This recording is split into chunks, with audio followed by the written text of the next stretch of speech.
this country was very young, one of the first homegrown legends was Daniel Boone, who blazed the trail into what later became Kentucky. Well, right now, Angeline Hartman has the story of another Kentucky legend named Boone, who's famous for blazing something other than trails.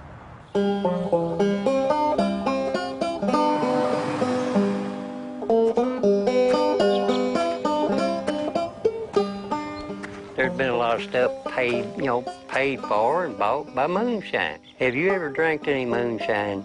I don't think I've ever drank it. Well, don't never drink it unless you put it in a saucer and light it.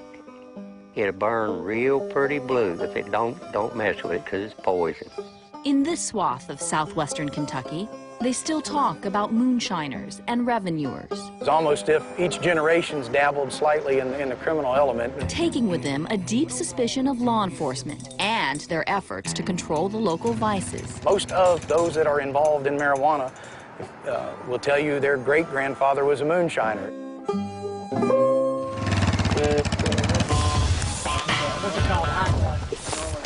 Marijuana. With so much open land in the bluegrass state, pot growers are everywhere, hiding their crops beneath power lines or camouflaging them in cornfields. Don't say no, just say grow. You got a good picture of it? He causeth the grass to grow for the cattle and herb for the service of man, that he may bring forth food out of the earth. God gave us the seed to grow the weed. And locals say no one in Kentucky is better at growing that weed than Johnny Boone, also known as the King of Pot and the Godfather of Grass. So therefore, I see that Johnny Boone has never broken the laws of the Big Book. Only mankind. There ain't nothing bad I can say about the man. In places like Springfield, where Abraham Lincoln's parents married at the downtown courthouse, Boone's neighbors describe him as a venerable Santa Claus. He helps out the community, donates money, helps people who needs money. You know, he's a good guy. He ain't no hardened criminal like all those other guys.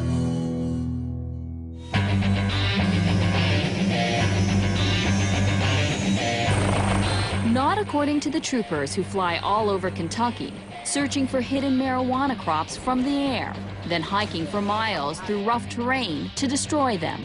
You can see where these plants they have a long root on them, so they've been here a while. And basically the eradication process is just that, picking it up, and then we take a machete, chop it up into small pieces and discard out here on the property. Even so, authorities know there's always another crop close by, growing, just like Johnny Boone's legacy. What he's done is he has cultivated thousands of pounds of marijuana that he's distributed nationwide. Becoming a superstar in a criminal syndicate that law enforcement calls the Cornbread Mafia. They were actually distributing to Cuba, Jamaica, a lot of the island places off the coast of Florida. But this is more than a story about the war on drugs. According to police, Johnny Boone isn't just a good-hearted, pot-growing Robin Hood, but a bipolar, bar-brawling crime boss whose closest associates seem to end up dead. Through different interviews, you find out a lot about Johnny Boone that a lot of people don't know, and I'm sure he doesn't want anybody to know. For example, here's Boone's 250-acre homestead. It looks peaceful from the air, but he embellished the property with animal bones, allegedly as an ominous warning to potential pot thieves. I've heard that he had rattlesnakes in the marijuana fields with the rattlers cut off so they wouldn't give a signal before they attacked. He loved his Rottweiler. He's been known to cut the vocal cords on the Rottweilers, and he would starve them so that way they become quite vicious and they can sneak right up on behind you and grab a hold of you before you know it.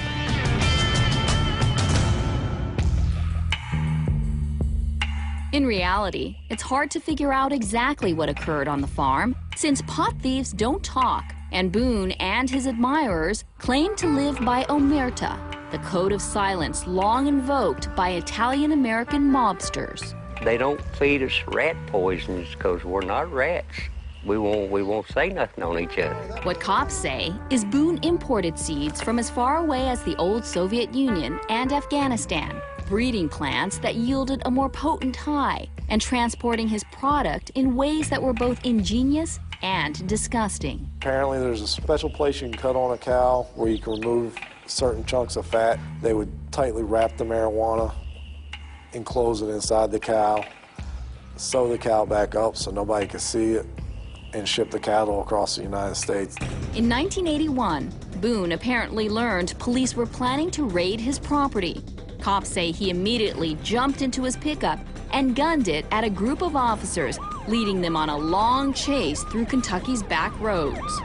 In the meantime, the whole entire marijuana grow was removed, and when the state police and stuff went out there to raid that farm, there was nothing to be found but a large empty plot. The incident inspired a local singer to compose this ode to Marion County's most famous outlaw. John Robert Boone is the man, made his living off of God's gracious land. But in 1987, the law caught up with Boone when he was sentenced to 20 years for growing nearly 200 tons of pot, worth more than $1 billion by today's standards. With Johnny behind bars, his son Jeff allegedly ran the operation, spending some $200,000 to build himself a home next to his father's. When Johnny was released from jail, he was not happy with Jeff at all for using that money. After one argument, cops say, Jeff was found with a gunshot wound to the head. And it's officially ruled a suicide. But you never know. I mean, you are dealing with Johnny Boone. 3 years later, Boone's girlfriend Rosa gave birth to another son. Police say Johnny was overjoyed, believing the boy to be the reincarnation of Jeff. The relationship with his mother, though, would soon end badly. Johnny had a falling out with Rosa. She threatened him with going to the police with the information she knew that could incriminate him. Next thing you know, her parents are getting a phone call saying that Rosa hung herself in a barn.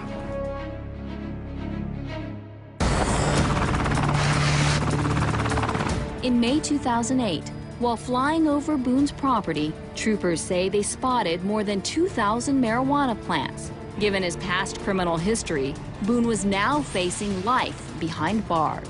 Immediately after the arrest warrant came out for Johnny, he kind of went on a drinking binge. It was a non-stop drinking. Since that point, Johnny Boone's been on the run from the law. And more than a few local citizens have been spotted in this T-shirt, urging Boone to keep running. If he would have run against Obama, you'd have Johnny Boone for president. Is that right? Yep. Yep. That many supporters, huh? He would have had a bunch of them. They won't catch Johnny.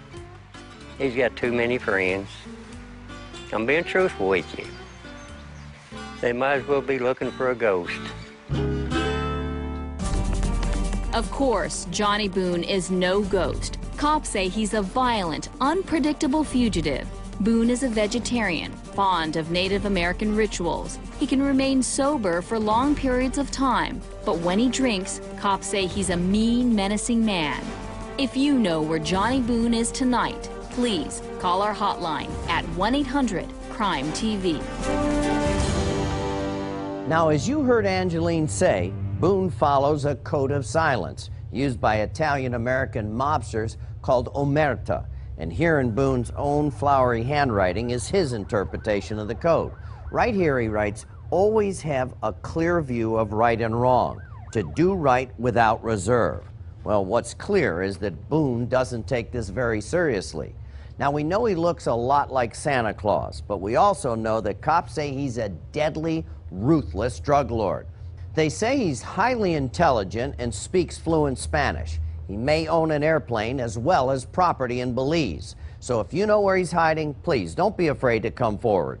Call 1-800-CRIME-TV with your tip. And I give you my word, you can remain anonymous. Do the right thing, give us that tip. Coming up, he seemed to have a big heart, but he also had a big, disgusting secret. See how you exposed him for what he is, and how you can help put him where he belongs. After 8 years on the run, authorities say they have arrested a Kentucky fugitive who was featured on America's Most Wanted. ABC 36's Fadia Patterson joins us in studio with more details on the capture of the suspect known as the Godfather of Grass. Fadia, good morning. Doug, good morning. John Robert Boone is the former leader of the Cornbread Mafia. Investigators call it the largest domestic marijuana syndicate in American history. Canadian police say the 73-year-old was arrested Thursday when a tip led them to a small town outside of Montreal, Canada. Authorities in Kentucky say they have been looking for Boone since 2008. That's when police seized more than 2,000 marijuana plants from his farm in Springfield, Kentucky. Investigators say Boone also had 29 marijuana farms in at least 8 other states. In the 1980s, Boone was convicted and spent more than 10 years in federal prison. This is Boone's 3rd federal case, and he could face the punishment of life in prison. Boone is being held in Canada and will be extradited to the United States. Reporting live in studio, Fadia Patterson, ABC 36 In newly released video, investigators record more than 1,000 marijuana plants at the Springfield, Kentucky farm belonging to the man dubbed the Godfather of Grass, Johnny Boone. It's 2008, and state police raid the property after the plants are spotted during an aerial operation. Inside the home, there's more marijuana, some drying out, some already packaged for sale. But Boone avoids authorities until he's located in Canada in 2016. And on Thursday, he finally answered to those charges. The 74-year-old was sentenced to 57 months in prison, and friends say it's a win. A year ago, he thought he might be looking at 20 years, so them lawyers done a heck of a job for him. A team of lawyers working pro bono managed to get 3 months off the Fed's recommended 60-month sentence. Obviously, you can't ever be happy about going to jail, but as Mr. Boone said, when he was apprehended in Canada, that he honestly thought that he would never see the other side of a jail cell wall. This was, after all, Boone's 3rd federal case, the most infamous in 1989. Boone, the leader of the Cornbread Mafia, was arrested after 182 tons of marijuana was seized at farms in 9 Midwestern states. At the time, federal authorities said his was the largest domestic marijuana-producing organization ever. And for these latest charges, lawyers say Boone was prepared to spend the rest of his life behind bars. But now he'll be free before he turns 80. I just hope Mr. Boone, survives the next couple of years in prison, and I'd like to see him on his front porch in a rocker.